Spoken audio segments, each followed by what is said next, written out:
Ebru'nun Denizi YouTube kanalıma hoş geldiniz. Bugün sizlere yine harika bir konudan bahsetmek istiyorum. En çok karşılaştığımız sorulardan bir tanesi ve nedenini, niçinini bir türlü aklımızın ermediği bir konudan söz edeceğim. Biraz da kontrol edemediğimiz bir durum. Burada da yine tomurcuklanmış ve çiçeklerini açmak üzere olan Jillian isimli kızım var. Ardında da ismini bilmediğim isimsiz bir güzel kızım var. Burada da videonun içeriğini oluşturacak konumla ilgili konu mankeni kızlarım var.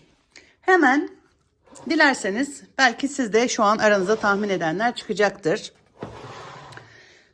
Bugünkü içeriğimin konusu orkide yaprak yumuşaması arkadaşlar. Bunun nedenleri ve niçinleri, çözümleri, ne yapabiliriz? Yani böyle bir durumda bitkimize nasıl müdahale etmeliyiz? Bundan söz etmek istiyorum. Kendi tecrübelerime dayanarak sizleri bu konuda kısacık bilgilendirmek istiyorum. Videomu şu an izlemeye başlayan ve beni ilk defa keşfedecek olan arkadaşlarım kanalıma abone olurlarsa bu tarz yanıltıcı olmayan gerçek uygulamalarla bilgiye dayalı içeriklerimden haberdar olabilirsiniz. Şimdi şu an benim mevcut orkidelerimin içerisinde 3 tane bu durumda bitkim var. Bakın yapraklar şu şekilde, yani gayet kıvrılmaya müsait.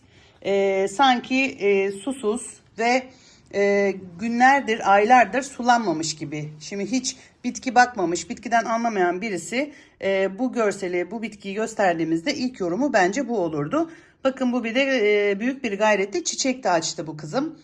Şimdi yaprak yumuşamasının tek sebebi arkadaşlar bitkinin köksüz oluşu. Kökleri olmayan ya da hali hazırda saksı içerisinde çiçekli vaziyette alıp şu an çiçeklere geçmiş ve tekrar çiçeklendirmek istediğiniz bitkilerinizde bitki yorgun düşerek ve tüm enerjisini çiçek açmaya harcadığı için bitkinizin saksı içi köklerini kaybetmiş olabilirsiniz. Bakın şu an dediğim gibi ben buna saksı değişimi yapmıştım. Bununla ilgili de önceki içeriklerimde zaten detaylı bir anlatımım var. Ve onun da gelişimi olsun, bu da devamı. Bakın yakınlarına yosun ile sararak köksüz ve yaprakları yumuşamış bitkimi tekrardan canlandırmaya çalışıyorum. Yani kök yoksa bitkilerimizin böyle yapraklarının yumuşaması çok muhtemel bir durumdur ama bu durum sizi korkutmasın. Bakın bu neredeyse hamur gibi, yani bildiğiniz bir kumaş gibi kıvrılıyor. Yani bu sizi korkutmasın. Burada yeni köklerin gelişmesi demek bitkimiz yeni sağlıklı yapraklar vererek tekrardan kendini toparlayacağı anlamına gelir. Ve böyle bir durumda bitkimizi sadece köklendirmeye odaklanmalıyız. Ne yapabiliriz? Mesela şu an Mart ayı girdiği gibi, hatta şu an Mart'ın sonlarına yaklaşmış durumdayız. NPK gübresi burada çok önemli rol oynuyor.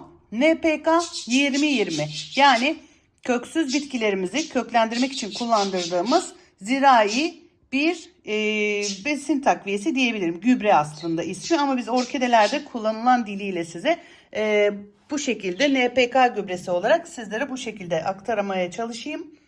NPK 20-20 olarak alabileceğiniz, bulunduğunuz şehirdeki zirai ilaç satan yerlerden bunu talep edebilirsiniz. NPK 20-20 gübre ile dilerseniz sulama yoluyla, dilerseniz yaprak uçlarından püskürtme yoluyla, ben mesela şu an püskürtme yoluyla bir sonraki sulamada öyle yapacağım. Önce bitkimi takibe aldım. Nedenini ve niçinini keşfettim. Yine burada da yaprakları salmış ve yumuşamış bir orkidem var. Bakın yine bu da kökleri olmayan, neredeyse sıfır kök bir bitki. Bakın bunun da yapraklarında salma ve yumuşama var. İşte tam konunun muhatabı. Saksı içi köklerine şöyle bir göz attığımızda içerisinde gözle görülen herhangi bir canlı ve yeşil sağlıklı kökün olmadığını görüyoruz.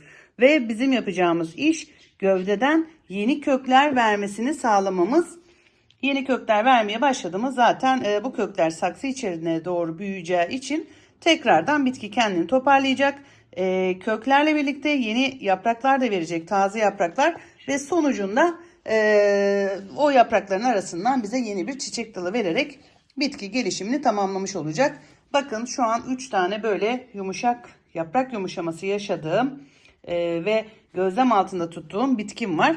Buradan yola çıkarak sizlere de bu konuda gerçek ve doğru bir anlatım ile yönlendirmeye çalıştım. Siz de bitkilerinizde böyle bir durumla karşılaştığınızda benim bu bahsettiğim yolları deneyerek bitkinizi tekrardan canlandırıp tekrardan çiçeklenmesini sağlayabilirsiniz.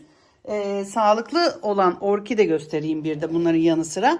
Mesela bakın ne kadar dik ve sert görünüyor. Zaten kendisi de burada belli. Ben buradayım diyor bitki.